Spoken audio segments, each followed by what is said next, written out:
We had that beautiful decline that was just racing towards the bottom, and then it kind of got stuck. We are kind of stalling in terms of new cases per day, and that's not just us, that's across the country. I don't know if we're going to keep going down. And of course, in light of the circulating variants, it makes me a little nervous that things could start creeping back up again. Now that the healthcare system is not being overrun and overburdened, people are kind of realizing how fatigued they are and how a year of this has really gotten old. I mean, everyone's tired of this. We're all exhausted, but the public health measures are to fight this. So we can't forget that they're not the enemy, they're one of our tools. You've got to slow the spread of this virus so that you slow down the number of mutations, which slows down the number of variants over time. And we've got a planet full of 7 billion people that are opportunities for this virus to mutate inside of. And we've got to get those folks vaccinated.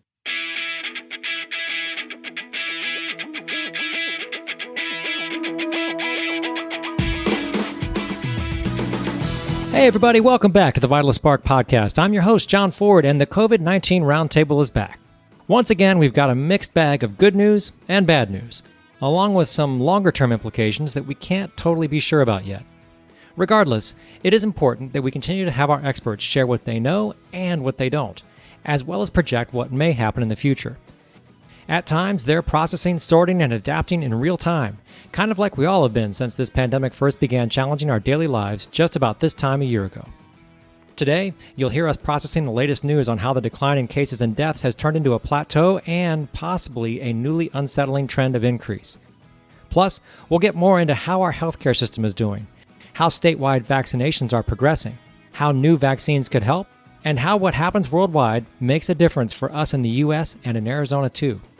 We'll get to all that in just a moment, but before we do, please heed the call of experts across the U.S. and stay COVID smart. While it is understandable that we are all tired, nobody is more exhausted than our healthcare heroes. For them especially, but also for your family and extended family, stay home as much as you can, wash up and mask up when you can't, and help shut COVID down. When we don't do these things, cases rise and more people die. When we do, cases fall and we save lives. Do your part, slow the spread, be COVID smart. There's a lot to learn about in this episode, so let's get right to it. It's time to talk about what's going on with Arizona's rates of infections, hospitalizations, deaths, vaccinations, and more as of March 1, 2021.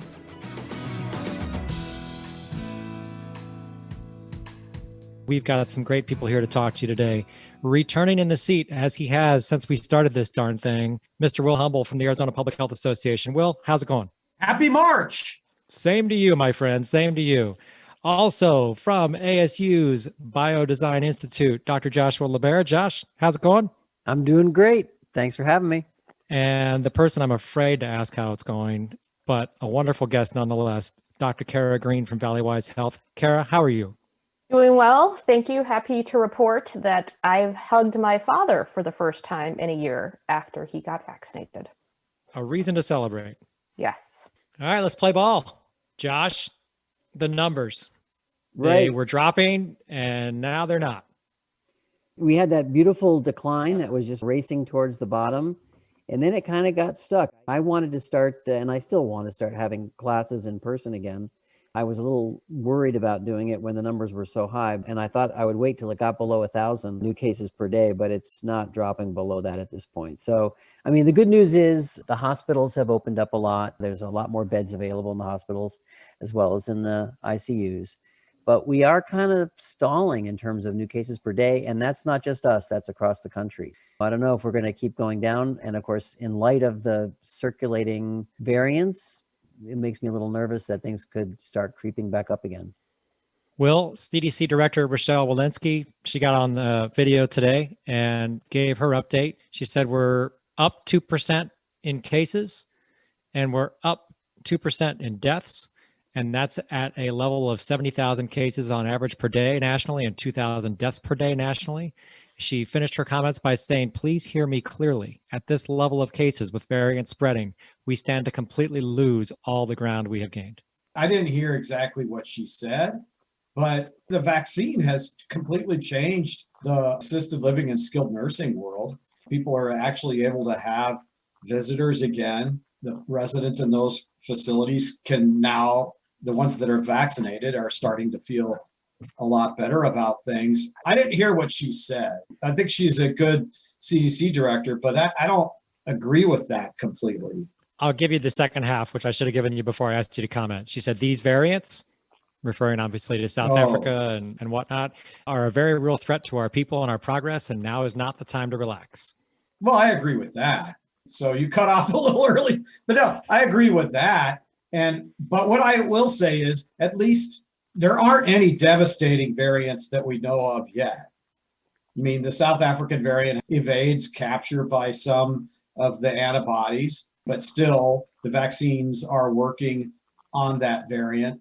It could be that there's a strain that we don't know about yet that completely evades capture by the antibodies and even T cells. So far, we haven't seen that. And that's always the big wild card risk, is that somehow there'll be enough of a mutations, plural, would have to be more than one, enough of a combination of mutations on the part of the protein that codes for the spike that it could set us back to pandemic 2.0. But I haven't seen anything like that.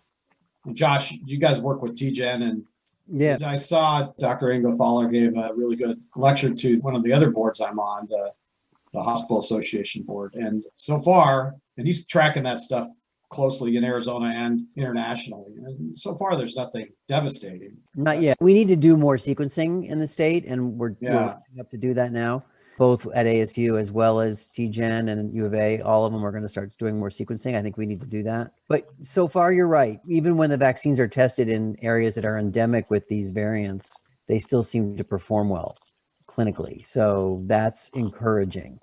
But the biggest risk we have is just keeping viral numbers high. If the viral numbers are high, then we're constantly going to be making new variants. The best way to stop the variants is to just reduce the overall viral burden to the planet. Yeah, this is a global thing. This is a global deal. It's not an Arizona deal. The variants could happen that it comes, if some weird variant comes out of Arizona, but most likely it'll come out of place X somewhere in the globe. And we're going to start having a lot of visitors. The spring training games are being sold out, and we're a nice, warm place to come. So I think there's going to be a lot of people bringing things here soon. Yep. Kara, regardless of what happens, we still have a healthcare system that's sort of in a state of PTSD, if not worse. 100%. I'll make a comment that anecdotally, it feels like the cases are going up. I had 3 shifts in the emergency department where I only saw patients that had COVID a few months ago when we're still suffering shortness of breath and fatigue. And yesterday I did a shift and saw new COVID cases, as well as some other COVID-like illnesses that did not come back COVID. So I also think that people are out and about. So there's also the regular cold, other viruses that people are now spreading around. And it's, I think now that the healthcare system is not being overrun and overburdened, people are kind of realizing how fatigued they are and how a year of this has really gotten old.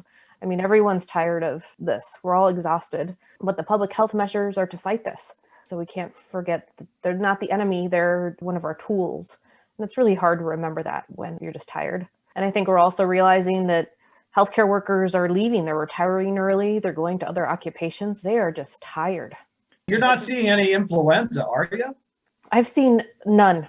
We have a panel that tests for COVID and influenza.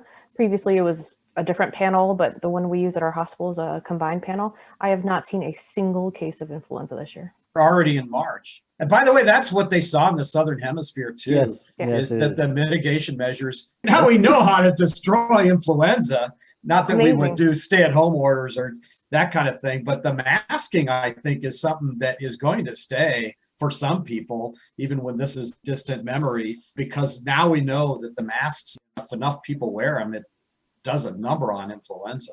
From a social perspective, the Asian countries have always been much more proponents of wearing masks, and very common when you travel there, if people are ill, they wear masks. And it took a while for Americans to even accept that concept. We just thought it was so foreign, but now I think people are more accepting of it. So hopefully it will become a greater part of our culture for people who are ill. When I was pregnant during influenza season, I would wear a mask all the time. And my coworkers always everyone kind of gave me funny looks. And the first word out of their mouth is, "Are you sick?" because everyone assumes that you're wearing the mask to protect others. And I said, no, you don't know who has some illness that they're trying to give you. So I think it's just a change of culture. You're exactly right. We were not used to it.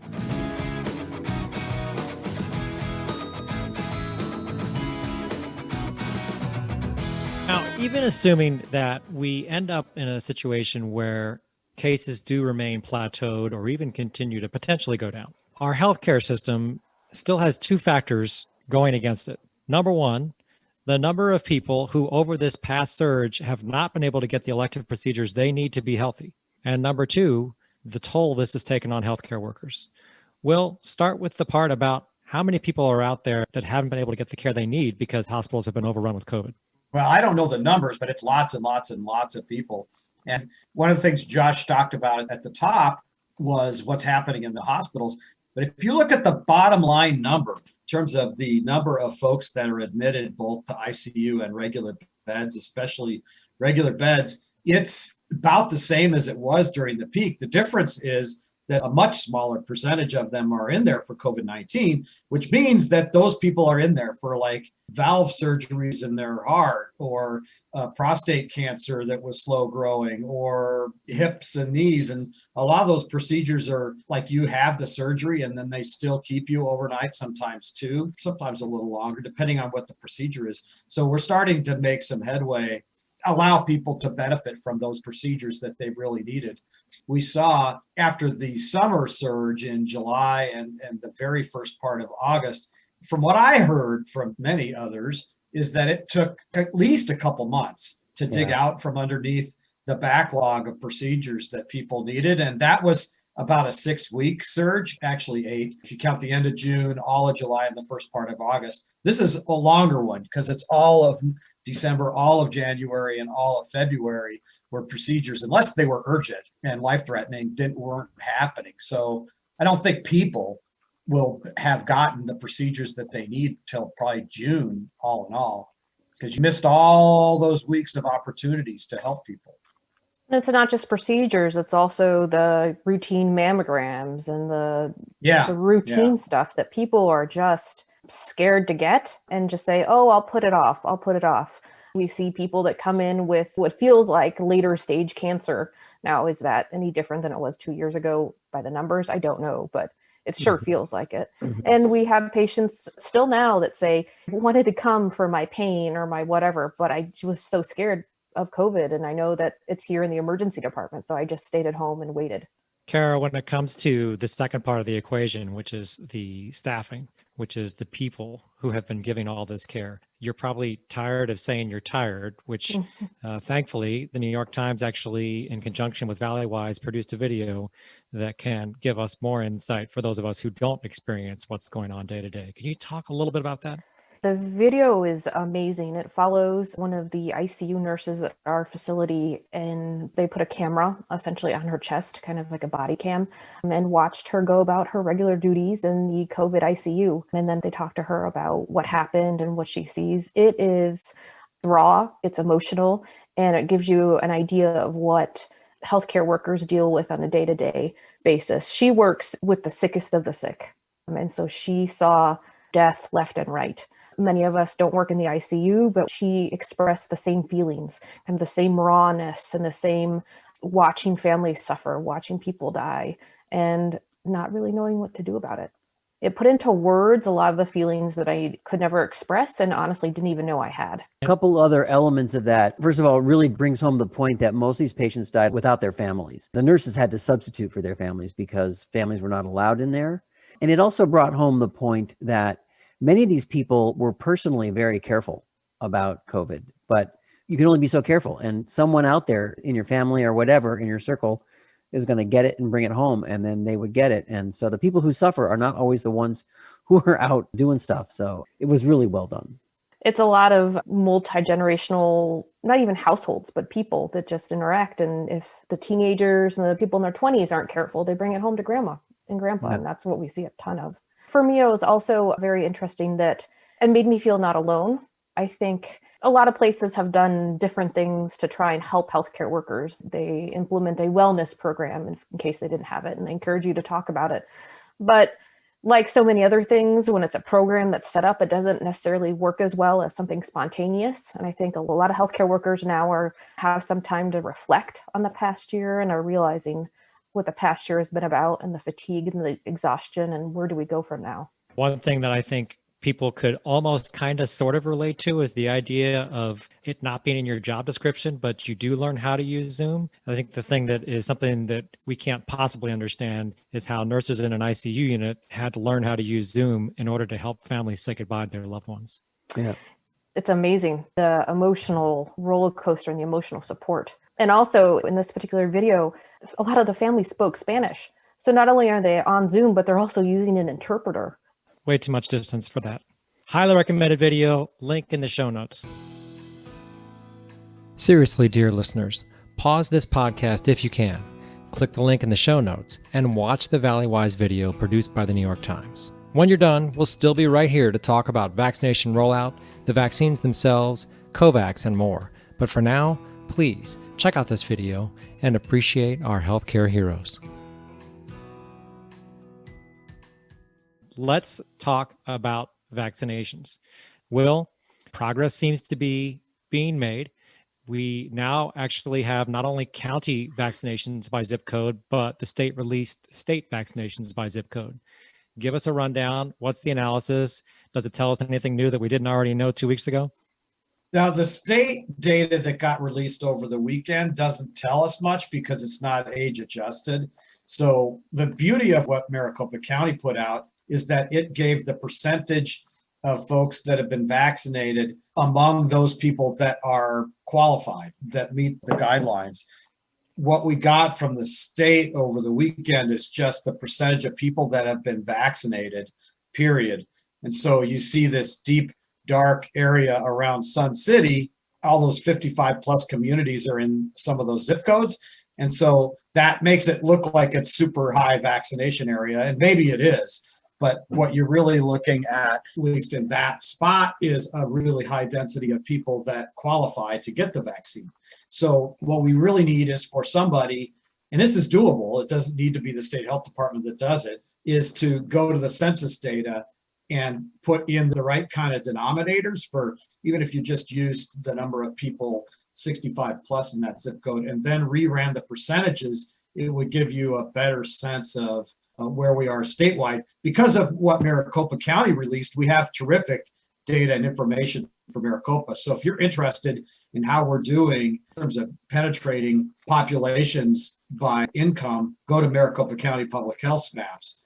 What I was hoping we'd get from the state is something that we could use in all the rest of Arizona, but we can't yet because the denominator's off. Josh, I don't know if you've had a chance to see the data that came out, but I think looking at something like, even if you don't know the denominator, 85255 has 15,000 vaccinations and 85004 has 1,100. Or a zip code in Flagstaff has 10,000 and the zip code right next door to it has 3,000. Doesn't that tell us something? I think we'll hit on a lot of key issues. So one is going to be who qualifies for, the right age group. There is also obviously issues in terms of access, because at the moment now, vaccination is driven heavily by technology. And so if you don't know how to use a computer, if you don't know how to hit the refresh button, I mean, I've heard many stories of families that had 4 computers set up side by side and they were just all running at once to try to get appointments. There's plenty of people in the community who A, don't have that technology available to them, B, don't know how to use that technology, and C, are working during the hours when those appointments become available, which is often midday. So if you happen to be home and you can run a computer at that hour, that's great. But if you're working, you can't do it. So we do need to come up with systems to reach a lot of groups that don't have those tools available to them. And that's especially going to become important as we get to more general population availability for vaccines. That's going to become a big issue. I'm an evangelist for this federal direct shipment retail pharmacy program and its sister program with FQHCs. For the Johnson & Johnson vaccine that's coming into Arizona this week, we're getting 56,000 doses that are going, hopefully, to county health departments for distribution, and 16,000 direct shipment vaccines to Walgreens, Safeway, Albertsons, some CVS, but mostly Walgreens. I'm a big proponent of the direct shipment retail pharmacy program for just the very thing that Josh just talked about. It's a way of bypassing the state's website. Maricopa County has a vaccine finder that's a national tool. You could do it any time of the day. I hope to see the pharmacies and primary care clinics become a much bigger player in getting vaccine out. And Kara, I'm sure you probably agree. 100%. It has to be close to people. It has to be close to where people can get it. That way you don't have to have a car. You don't have to drive through. You can talk to your local pharmacist if you have questions and concerns. I spoke with our local pharmacist at Fry's, and they were so excited. They said they ran out very quickly, but they really enjoyed giving it to people. And they said people were so happy to get it.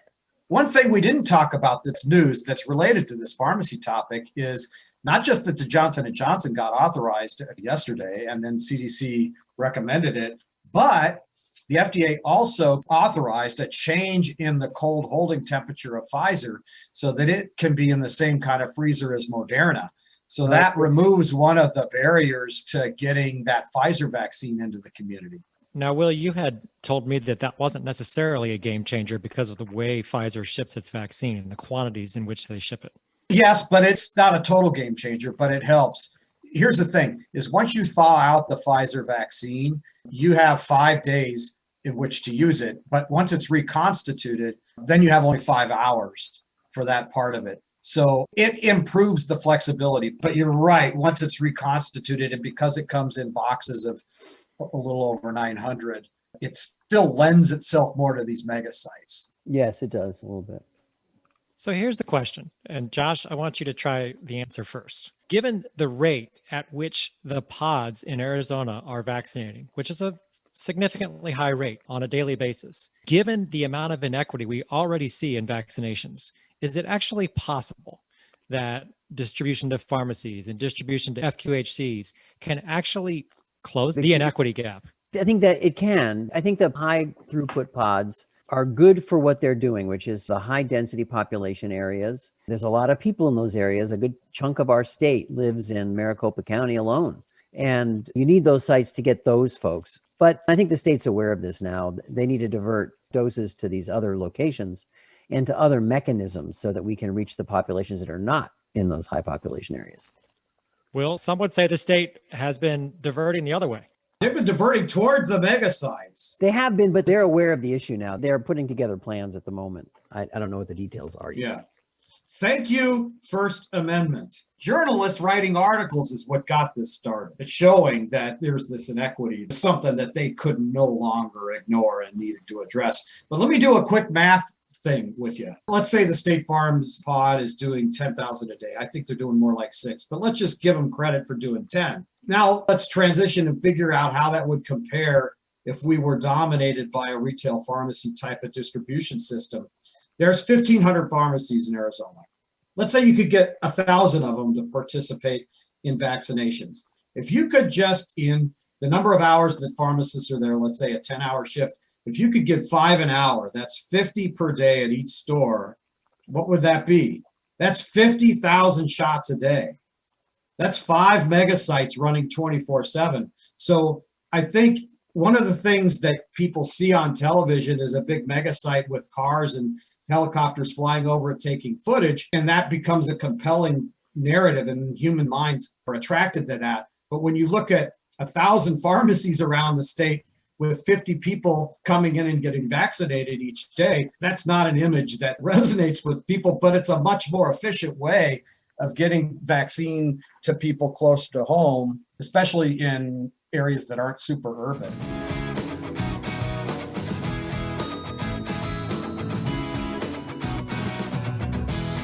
So I think that the mega sites made sense when we were looking at occupational groups and when all we had was Pfizer for the most part.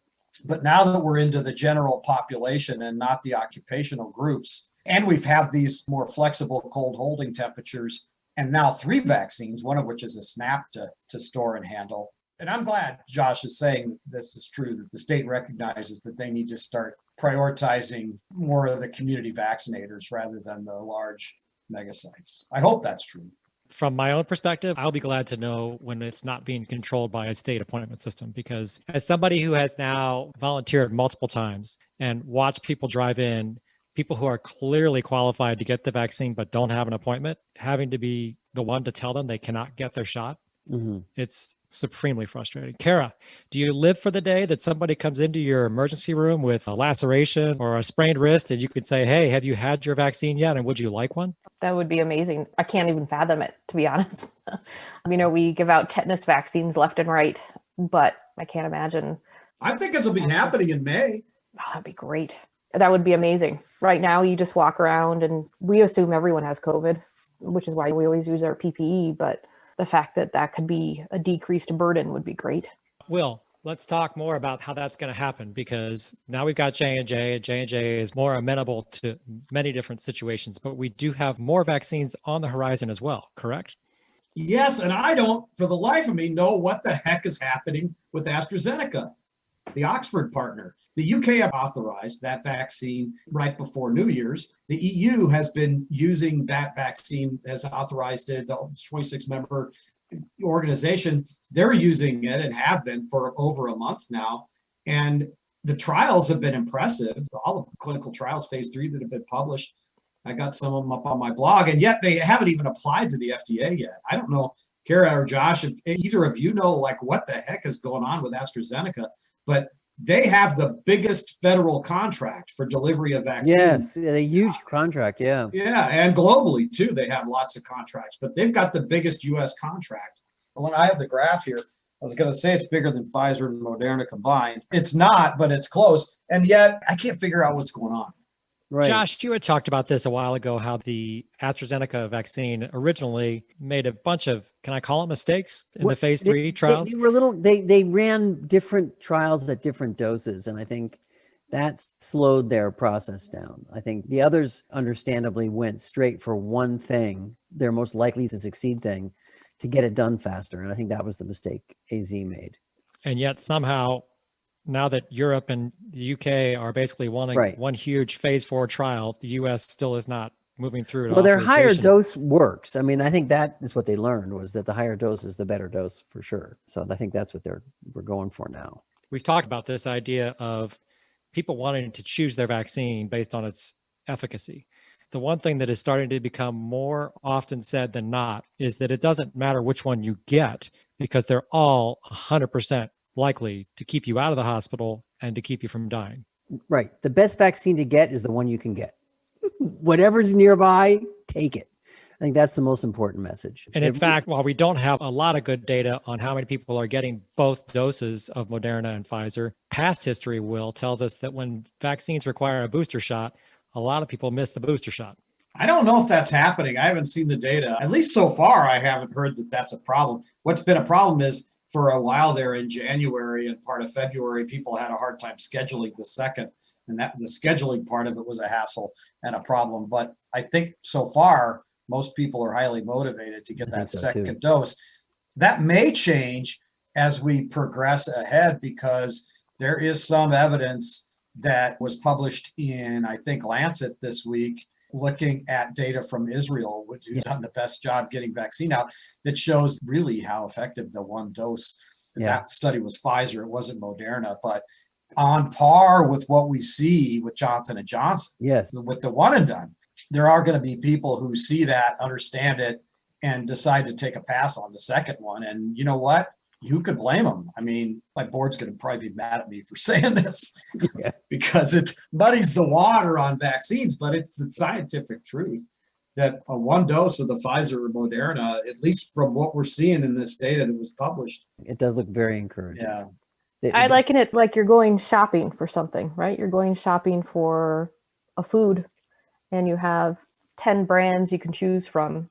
We're not in that situation. You have one. So if you want it, you got to take it. And it's not bad. Whatever you get that's available in the US is good. You're choosing from among 3 very excellent choices. That's how I look at it. They've not approved something that's not a good choice. That's right. They're all good choices. Josh, from the perspective of this many vaccines being this good, is that a little bit still pleasantly surprising? would say we got lucky that this virus is not as clever at disguising itself as like the flu virus is. I think we're lucky that it doesn't do that. It does mutate. All viruses mutate. It's an RNA virus. It's going to mutate. But the driving factor for mutation for this virus is just the overwhelming number of infected people on the planet. Nonetheless, it still doesn't change coats every year, or it's not constantly changing things up. And I think we got lucky there. And the other thing that really helped us, of course, is the stabilized version of this protein that locked it into a conformation that generated a good neutralizing response. So a lot of science went into this. So it's not just luck, and accumulated of years. And money. And a lot of money, which allowed us to try multiple things at once. Normally it'd be one or two companies going after one thing, and you'd have to wait, and maybe they would be lucky, maybe they wouldn't. This time everybody went after it, and we were able to pick the winners that came out fastest.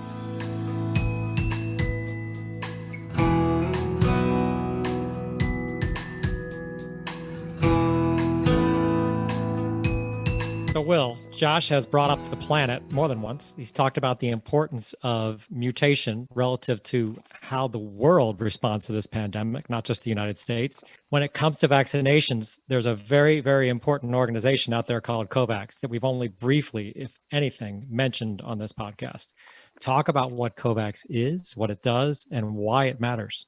Yeah, it's an international collaboration. It started a year ago at the very beginning of this, when the World Health Organization recognized that the pathway out of this pandemic is with vaccines, but also recognizing that wealthy countries like the US and those in Western Europe are the ones with the kind of resources that can actually buy up the vaccine. And there are many, many, many, many, many countries, 94 of them to be precise, that just simply do not have the resources to actually go out and compete with countries like the US and Western European countries to sign contracts with these vaccine manufacturers to get their populations vaccinated. And so they formed this consortium called COVAX, of which basically it's a mechanism to help provide a pathway to lower income countries to find access to vaccine. We won't get into the details of the two different pathways a country can go, but it provides that mechanism. Up until the inauguration of President Biden, the US was not a member of COVAX, believe it or not. Well, we dropped out of the World Health Organization besides. But on inauguration afternoon, the U.S. was back in the WHO and became a participant in COVAX, although I don't know if we've actually paid dues. We have given, I think, $3.4 billion to COVAX through Congress to help finance this effort to get the vaccine to lower income countries. And it's important for two reasons. Number one, it's just the right thing to do. I mean, if you're fortunate enough to be a wealthy country like the US, we have a responsibility to help those countries like Bolivia, Paraguay, countries in Africa, to help them to have some access to this vaccine. And number two, like all three of us have talked about today, you've got to slow the spread of this virus so that you slow down the number of mutations, which slows down the number of variants over time. And we've got a planet full of 7 billion people that are opportunities for this virus to mutate inside of. And we've got to get those folks vaccinated. So that's the international effort. It's financed two ways, with money, but also, I think in the end, throughout later in 2021, we'll start seeing countries financing it through donations of vaccine that they've already paid for. Just a benchmark here I've got from The Economist magazine. It shows that the U.S. has signed agreements with vaccine manufacturers to the tune of 3.5 times the amount of vaccine that we're actually going to need. So we've ordered 350% of what we actually need in the U.S. Canada, they've signed contracts that are 11 times more vaccine than they need up in Canada. UK has done the same thing. So here are these countries that have ordered 3 times what they actually need in the case of the US. And then there's places like Iran, Iraq, Pakistan, Bangladesh, Myanmar, Cambodia, Venezuela, Peru, Ecuador, Central America, Guatemala, all of which have basically ordered almost nothing because they can't compete with rich countries to sign these contracts with the vaccine manufacturers. So I think COVAX is a brilliant idea. We need to participate in it in a more robust way, I think, financially, both because it's the right thing to do, but also because that's the pathway to get the global number of infections down, which will increase the likelihood that we can move on from this without a mutated variant that escapes the vaccines. Perhaps the worst kind of perversion ever would be vaccine tourism. Let's all go to Canada to get a vaccine. Right. Fascinating scary. in a very scary way. Right? Exactly. And in fact, I think some other data that you had provided, Will, said that 56% of the available doses have been purchased by high-income countries that only represent 16% of the global population. If this virus is ever going to be slowed or stopped, that can't stay that way.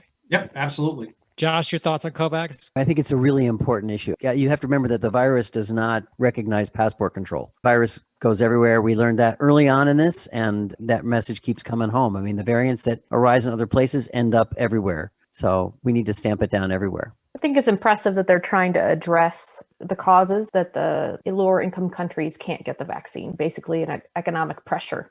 I think it's impressive that considering how it feels like the world can't come together on anything, that we're trying to come together to get this. The other thing is, despite all this, I read somewhere that at least at the funding that it is now, would only be 20% of the global population that will get it from this. So we still have a ways to go. And I saw that the first COVAX vaccine was given in Ghana today. All right, everybody, we've come to our wrap-up question for today's roundtable. The category is Life with Zoom. We're doing this roundtable via Zoom, and like it or not, virtual backgrounds are a thing. If you were using a virtual background right now, and you could put on it a message to deliver to the listeners of this podcast, what would that message be? It's got to be kind of concise to fit on the background, all right? Kara, how about you? We're all exhausted by the pandemic, but public health measures are here to help us get to where we want to be. They are not the enemy. Nice. Josh, how about you? I would say stick with it a little bit longer. We're almost there. Will? Thank you to all of the folks that have done their best throughout this whole thing. Yes. Healthcare workers, people who were diligent with the masks, people that were persistent about getting their vaccines when it's their turn, the businesses that lost revenue because they were actually following mitigation measures. To them, we say thank you. I like that because everyone has given things up. It's a group effort. It is. Just like Will is saying thank you, we'll say thank you from all of us at Vitalist to Will, to Josh, and to Kara. It's vitally important that we communicate, that we make sense of what's happening, and that we make progress towards where we ultimately need to arrive, at a broadly inclusive, equitable, and effective end to the COVID-19 pandemic. While it's difficult to say how much longer we have to go, we are getting closer, and almost every day of the past year we have been learning more too. Through science, through communication, through compassion, through listening, we can and we will get there. The Vitalist Spark will be back next week with a crucial conversation about education, one of the sectors that has been most in the spotlight during COVID. In the meantime, our back catalog of episodes awaits your ears. There's a lot to listen to, including guests from across the state and national experts too. Visit us on the web at vitalisthealth.org/podcast. Check out all of our current and past episodes on Spotify, or simply reach into that podcast app you're using right now and select another show to find out what's going on related to health and well-being in Arizona. That's it for now. The insights, reflections, and takeaways from this dialogue belong at the family dinner table as much as they do in business settings, in city and town halls, and in the domains of healthcare and public health. So please, share this independent episode far and wide. Subscribe to the Vitalist Spark podcast to get notified as soon as new episodes are released, or listen to the Vitalist Spark just like you listen to your favorite music on Spotify. Give us your feedback wherever you get your podcasts, or you can also give us your input the old-fashioned way. Your corrections, complaints, and compliments are all welcomed by emailing us at feedback@vitalisthealth.org. Finally, remember this. With great responsibility comes great power. We'll see you back on the road to well-being soon.